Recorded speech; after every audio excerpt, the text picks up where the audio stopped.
আপনারা যারা জারবেরা গাছ করেন বা যারা ভাবছেন পরবর্তী সময়ে জারবেরা গাছ করবেন, তাদের জন্য এই ভিডিওতে থাকছে অনেক গুরুত্বপূর্ণ তথ্য। নমস্কার বন্ধুরা, আমি টনি, আর আপনারা দেখছেন আপনাদের প্রিয় ইউটিউব চ্যানেল ফুল ফল গাছ পাগল।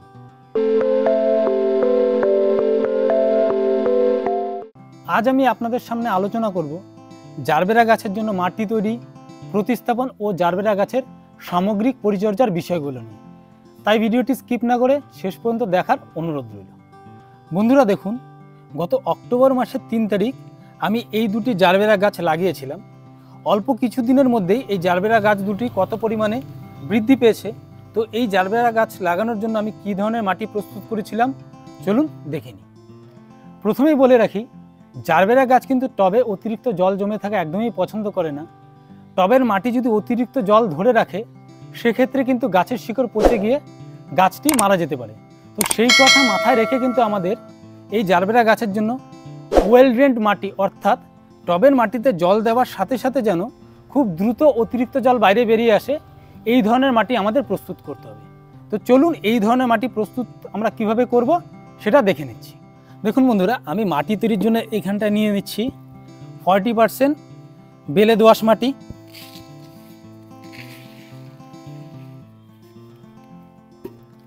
তার সাথে নিয়ে নিচ্ছি 1 বছরের পুরনো 30% গোবর সার। আপনারা গোবর সারের পরিবর্তে ভার্মি কম্পোস্ট বা পাতা পচা সারও ব্যবহার করতে পারেন।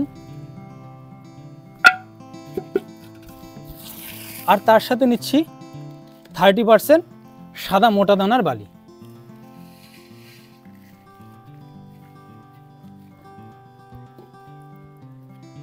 এতে আমরা এখন কোনো রকম খাবার দেব না, এই উপাদানগুলিকে এখন আমরা ভালোভাবে মিশিয়ে নিই। তো বন্ধুরা দেখুন, আমার মাটি তৈরি করা হয়ে গেছে।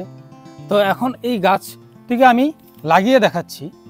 তো আমার হাতে যে গাছটি আপনারা দেখতে পাচ্ছেন, এটা ডর্ফ ভ্যারাইটির জারবেরা। এছাড়া আরও অনেক ভ্যারাইটির জারবেরা হয়ে থাকে, যেমন tissue culture, Pune variety, Bangalore variety, দেশি ভ্যারাইটি। এই ভ্যারাইটির ফ্লাওয়ার স্টিকগুলো লম্বা ধরনের হয়, আর এই ডর্ফ ভ্যারাইটির জারবেরা স্টিকগুলো একটু বেটে ধরনের হয়। আমি এই জারবেরা গাছটিকে 10 ইঞ্চি সাইজের টবে লাগিয়ে দেখাচ্ছি, তার কারণ এই ডর্ফ ভ্যারাইটির জারবেরা গাছগুলো খুব দ্রুত বৃদ্ধি পায়। তবে আপনারা যদি টিস্যু কালচার, পুনে ভ্যারাইটি বা ব্যাঙ্গালোর ভ্যারাইটির জারবেরা গাছ লাগান, সেক্ষেত্রে আপনারা অবশ্যই 6 ইঞ্চি বা 8 ইঞ্চি টবে লাগাবেন। আর ভালো মানের ওয়েল ড্রেন মাটি তৈরির পাশাপাশি আমাদের কিন্তু টবে ভালো ড্রেনেজ সিস্টেম তৈরি করতে হবে। তো চলুন কিভাবে ড্রেনেজ সিস্টেম তৈরি করে আমরা গাছটিকে লাগাই দেখে নিচ্ছি। প্রথমেই আমরা এরকম টব ভাঙার টুকরো দিয়ে টবের যে ড্রেনেজ হোলটি আছে সেটিকে বন্ধ করে দেব। তারপর এতে বালি চালার পর এ ধরনের যে ছোট ছোট কুচি পাথর বের হয়, এটা দিয়ে একটা লেয়ার তৈরি করে দেব। এবার এই লেয়ার তৈরির পর আমরা এতে অল্প বালি দিয়ে দেবো উপর থেকে, যেন এই যে পাথরের যে ছোট ছোট গ্যাপগুলো আছে সেই গ্যাপগুলো পূরণ হয়ে যায়। তো আমাদের এই ড্রেনেজ সিস্টেম তৈরি করা হয়ে গেছে। এবার আমরা এতে মাটি দিয়ে দেব।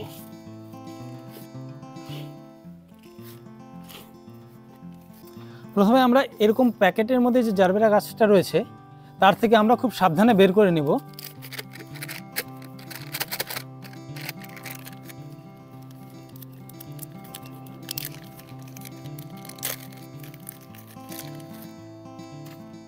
আমরা যখন এই গাছটিকে টবে বসাবো, একটা জিনিস লক্ষ্য রাখতে হবে, এই গাছের যে এই নোটটা আছে, অর্থাৎ যেখান থেকে গাছের নতুন পাতা বের হয় বা কুশি বের হয়, এটা যেন মাটির নিচে কোনোভাবে না চলে যায়। এটাকে আমাদের মাটির উপরে রাখতে হবে। মাটির নিচে চলে গেলে গাছে সমস্যা হতে পারে।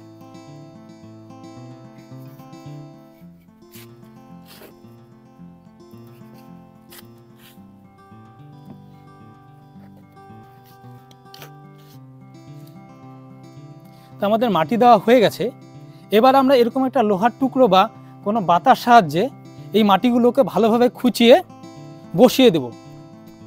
ভেতরে যেন কোনো রকম এয়ার পকেট না থেকে যায়, সেভাবে আমরা চেপে চেপে মাটিটাকে বসাবো। আমরা একদম টব ভর্তি করে মাটি দিইনি, টবের ওপর থেকে 2 ইঞ্চির মতন ফাঁকা রেখেছি। তার কারণ পরবর্তী সময় যখন আমরা এতে জল দিব বা মিশ্র জৈব খাবার দেব, সেগুলো দিতে আমাদের সুবিধা হবে। আমাদের গাছটি লাগানো সম্পূর্ণ হয়েছে, এবার আমরা এই গাছটিতে জল দিয়ে দেব। আমরা যখন প্রথমবার জল দিব একদম টব ভর্তি করে জল দেব, যেন বাইরে দিয়ে জল বেরিয়ে যায়। দেখুন বন্ধুরা, টবের নিচ দিক দিয়ে কিন্তু জল বাইরে বেরিয়ে আসছে। কিন্তু এরপর আমরা টবের মাটিতে তখনই জল দেব যখন মাটি ওপর থেকে শুকিয়ে যাবে আর পাতাগুলো ঢলতে শুরু করবে। আমরা কিন্তু ভেজা অবস্থায় কখনোই জারবেরা গাছে জল দেব না, তার কারণ জারবেরা গাছের শিকড় কিন্তু খুবই সেনসিটিভ। ভেজা অবস্থায় জল দিলে শিকড় পচে গিয়ে গাছ মারা যেতে পারে।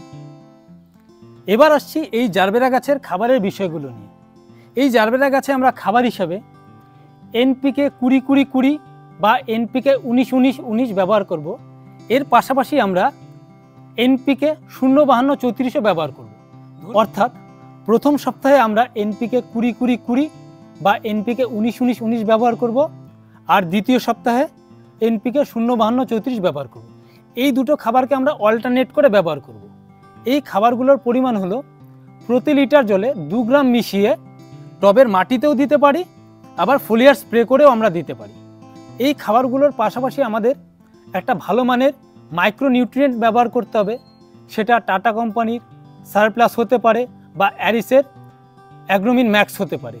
সেটা প্রতি 15 দিন অন্তর প্রতি লিটার জলে 1 গ্রাম মিশিয়ে আমরা গাছে ভালোভাবে স্প্রে করে দেব।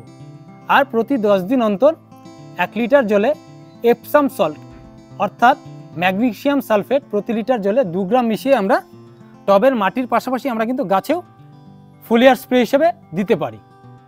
এই খাবারগুলোর পাশাপাশি প্রতি 15 দিন অন্তর আমরা এই 10 ইঞ্চির টবে 1 মুঠো করে আমরা মিশ্র জৈব খাবার দেব। এই মিশ্র জৈব খাবার কি করে তৈরি করতে হয় সে সংক্রান্ত একটি ভিডিও আমাদের ইউটিউব চ্যানেলে রয়েছে, আই বাটনে এতে লিঙ্ক দেওয়া থাকবে, আপনারা চাইলে সেই ভিডিওটি দেখে নিতে পারেন। এবার আসছি সূর্যালোকের ব্যাপার নিয়ে। আমরা এখনই এই গাছগুলোকে ডিরেক্ট সানলাইটে রাখবো না, এমন জায়গায় রাখবো যেখানে ব্রাইট সানলাইট পায়। তার কারণ এই জারবেরা গাছগুলো সরাসরি সূর্যের আলো পছন্দ করে না। আপনাদের যদি সম্ভব হয় সেক্ষেত্রে আপনারা কিন্তু এই গাছগুলোর উপরে গ্রিন নেট টানিয়ে দিতে পারেন। সেই গ্রিন নেটের মান হবে 50%। আপনারা হয়তো অনেকেই লক্ষ্য করেছেন যারা বাণিজ্যিকভাবে জারবেরা গাছের চাষ করেন তারা কিন্তু গ্রিন নেটের হাউস বানিয়ে তার ভেতরে এই জারবেরা গাছ চাষ করেন। তার একটাই কারণ, এই জারবেরা গাছ সরাসরি সূর্যের আলো সহ্য করতে পারে না। এবার আসছি এই জারবেরা গাছের রোগ পোকা ও তার প্রতিকারের বিষয়গুলো নিয়ে। এই জারবেরা গাছে সাধারণত দুটো সমস্যা হয়ে থাকে। প্রথমটি হলো এই জারবেরা গাছে ফাঙ্গাসের আক্রমণ হয়। সেক্ষেত্রে আপনাদের প্রতি 7 দিন অন্তর ফাঙ্গিসাইড স্প্রে করতে হবে। আপনারা চাইলে স্যাফ বা ব্যাভিস্টিন যে কোনো একটা ফাঙ্গিসাইড ব্যবহার করতে পারেন। আপনারা যদি স্যাফ ব্যবহার করেন সেক্ষেত্রে প্রতি লিটার জলে 3 গ্রাম মিশিয়ে আপনারা গাছে আর টবের মাটিতে ভালোভাবে স্প্রে করে দিবেন। আর যদি ব্যাভিস্টিন ব্যবহার করেন সেক্ষেত্রে 2 গ্রাম পার লিটার জলে মিশিয়ে ওই একইভাবে টবের মাটিতে এবং গাছে স্প্রে করতে পারেন। আরেকটি রোগ লক্ষ্য করা যায়, সেটা হলো এই জারবেরা গাছে লাল মাকড়ের আক্রমণ ঘটে। তো এখন যেহেতু শীত, এই সময় লাল মাকড়ের আক্রমণ খুব একটা বেশি হয় না। শীতের শেষের দিকে এর পাতার নিচে লাল মাকড়ের আক্রমণ ঘটে।